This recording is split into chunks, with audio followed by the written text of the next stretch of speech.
उपवासाच्या दिवशी नक्की काय खावं आणि काय बनवावं हा सर्वात मोठा प्रश्न पडलेला असतो त्या दिवशी। पण आता काही जास्त विचार करू नका, कारण का आज आम्ही तुमच्यासोबत शेअर करणार आहोत एक भन्नाट रेसिपी, तो म्हणजे उपवासाचा पुलाव। होय, बऱ्याचदा पुलाव हा प्रकार तुम्ही वेगवेगळ्या समारंभात, पार्टीत, पूजेत, लग्न समारंभामध्ये एन्जॉय केला असणार, पण हाच पुलाव आता तुम्ही उपवासाच्या दिवशी सुद्धा एन्जॉय करू शकता। होय, तुम्ही ते पाहू शकता, आपला पुलाव मस्त की गरमागरम रेडी आहे आणि इतका भारी दिसतोय। आता पुलावामध्ये आपण वेगवेगळ्या भाज्या नक्कीच घालतो, पण या पुलावामध्ये आपण तसा काही प्रकार किंवा ती पद्धत सुद्धा वापरणार नाही आहोत। ही रेसिपी एकदम युनिक आहे आणि तितकीच सोपी सुद्धा। नमस्कार मित्रांनो, मी आणि माझ्या तुम्हा सर्वांचं आजच्या रेसिपीमध्ये खूप मनापासून स्वागत करीत आहोत। आजची रेसिपी आहे उपवासाचा पुलाव आणि तुम्ही पाहत आहात आपला घरचा स्वाद।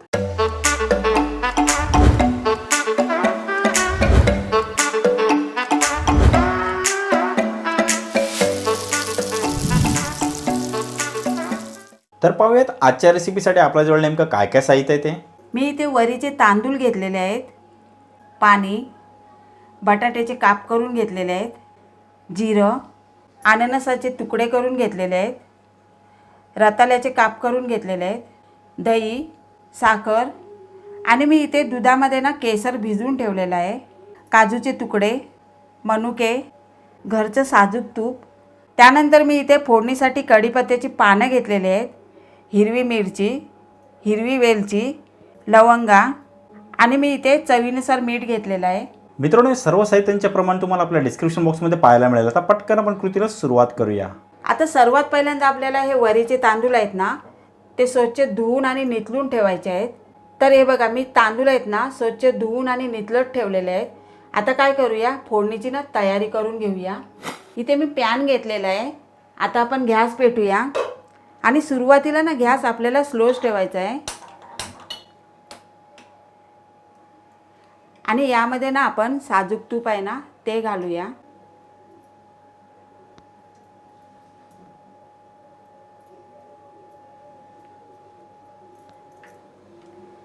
तूप आपलं हलकंसं गरम झालं ना, तर आपण काय करूया, याच्यामध्ये ना काजू घालूया आणि काजू ना आपल्याला सोनेरी रंगावर भाजून घ्यायचे आहेत, परतून घेऊया।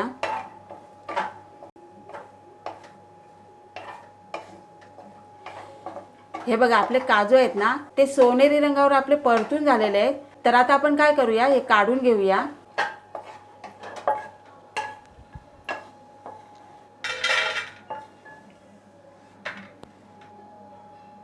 त्यानंतर यामध्ये ना आपण मनुका सुद्धा परतून घेऊया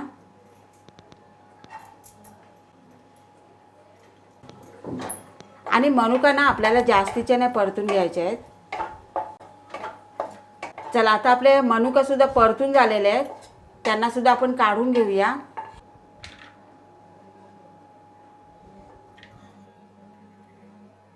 आणि आता ही बटाटी सुद्धा ना आपल्याला तुपावरती सोनेरी रंगावर परतून घ्यायचे आहेत।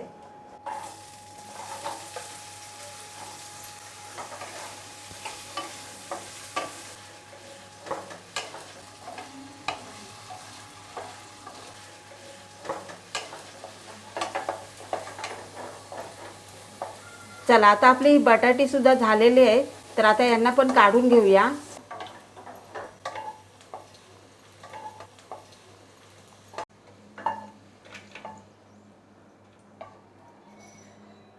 त्यानंतर ही रताळी आहेत ना ती सुद्धा परतून घेऊया। आपल्याला ही रताळी ना जास्त नाही परतून घ्यायचे, शिजेस तोपर्यंत थोडीशी ना कच्ची ठेवायची आहेत। ही बघा, हलकीशी सोनेरी झालेली आहे, तर या रताळ्यांना सुद्धा आपण काढून घेऊया।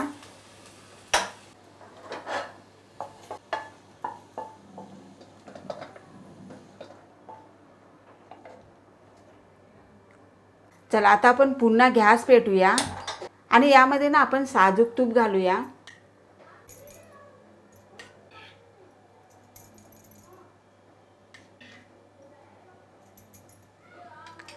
आणि फोडणी करताना ना गॅस स्लोच ठेवायचा आहे।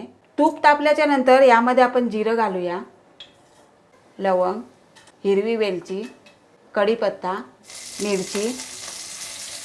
आता ही फोडणी आहे ना ती चांगली आपण परतून घेऊया। आता तुम्हाला उपवासाला ना जिरं, कढीपत्ता, हिरवी मिरची, हिरवी वेलची, लवंग यातल्या काही गोष्टी तुम्हाला उपवासाला नसतील चालत ना, नाही घातलं तरीसुद्धा चालेल. फोडणी परतून झाल्याच्या नंतर हे वरीचे तांदूळ आहेत ना ते घालूया.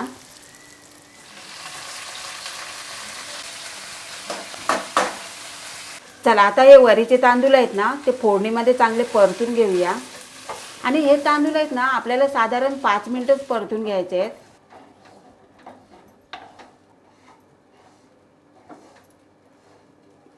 हे बघा आपले तांदूळ आहेत ना चांगले परतून झालेले आहेत. आता काय करूया, यामध्ये ना दही घालूया. दही सुद्धा ना परतून घेऊया थोडी.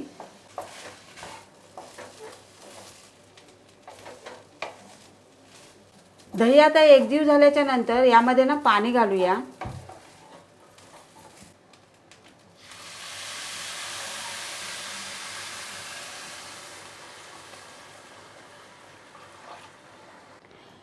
मिक्स करून घेऊया. आता बघा मी मीठ घालायची विसरलेले आहे, तर आता यामध्ये ना मीठ घालूया.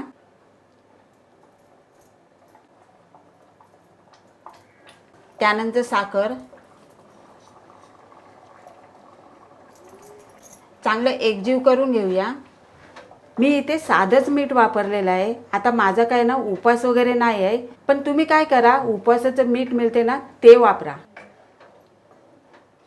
चला आता यावरती ना झाकण ठेवूया आणि 5 मिनिटाची ना वाफ काढून घेऊया. आणि लक्षात ठेवायचं आहे गॅस आपल्याला स्लोच ठेवायचा आहे. चला आता आपण झाकण खोलूया आणि यामध्ये ना हे तळलेले साहित्य आहे ना ते सुद्धा घालूया.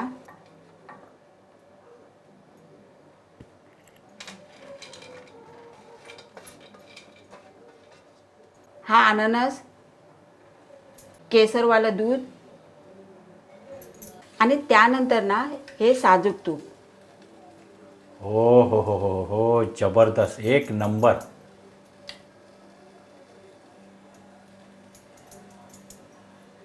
आता हे चांगलं एकजीव करून घ्यायचं आहे. आता या जागी ना तुम्ही कोणपळ, सुरण, शेंगदाणे, अरबी हे सुद्धा तुम्ही घालू शकता. असं नाही का मी जे घातलेलं आहे तेच तुम्हाला घालायचं आहे. मस्त, म्हणजे जे तुम्हाला आवडते ते तुम्ही यामध्ये घालू शकता. आणि समजा ज्या दिवशी उपवास नसेल त्या दिवशी सुद्धा आपण हा खाऊ शकतो ना. हो, क्या बात आहे. चला आता याच्यावरती ना झाकण ठेवून आपल्याला साधारण 2 मिनिटाची वाफ काढून घ्यायची आहे.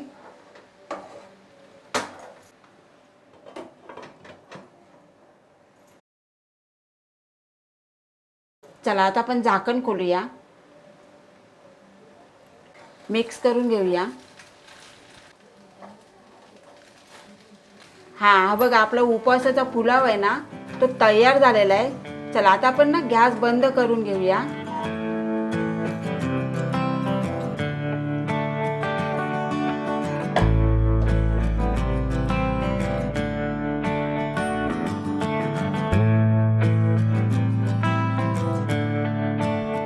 पाहिलीत किती एकदम साधी सोपी रेसिपी आहे ना. आणि सर्वात महत्त्वाचं म्हणजे पाहू शकता तुम्ही किती एकदम कलरफुल तयार झालेला आपला उपवासाचा पुलाव. मित्रांनो तुम्ही सुद्धा ही रेसिपी नक्की घरी ट्राय करून पाहायची. आणि ट्राय करून झाल्याच्या नंतर आजची रेसिपी तुम्हाला कशी वाटली खाली कमेंट बॉक्सच्या माध्यमातून आम्हाला कळवायला सुद्धा विसरू नका. पण त्या अगोदर आपल्या आजच्या रेसिपीचा हा व्हिडिओ आवडला असेल तर व्हिडिओला लाईक करायचा, शेअर करायचा. आणि जर तुम्ही आपल्या चॅनलवरती नवीन असाल तर पटकन चॅनलला सबस्क्राईब करून घ्या आणि बाजूची बेल आयकॉन प्रेस करायला विसरू नका. कारण अशाच मस्त की साध्या सोप्या उपवासाच्या रेसिपीज खास तुमच्यासाठी या चॅनलवरती येत असतात. मित्रांनो हाच व्हिडिओ जर तुम्ही आपल्या फेसबुकवरती पाहत असाल तर आमचा फेसबुक पेज लाईक करायला सुद्धा विसरू नका. इंस्टाग्राम IGT वरती पाहत असाल तर आमचं इंस्टाग्राम अकाउंट फॉलो करायला सुद्धा विसरू नका. चला अशीच एक साधी सोपी उपवासाची रेसिपी घेऊन पुढच्या नेक्स्ट व्हिडिओमध्ये आपण लवकरच भेटणार आहोत. वेळ काढून आजच्या रेसिपीचा हा व्हिडिओ पाहिल्याबद्दल थँक्यू.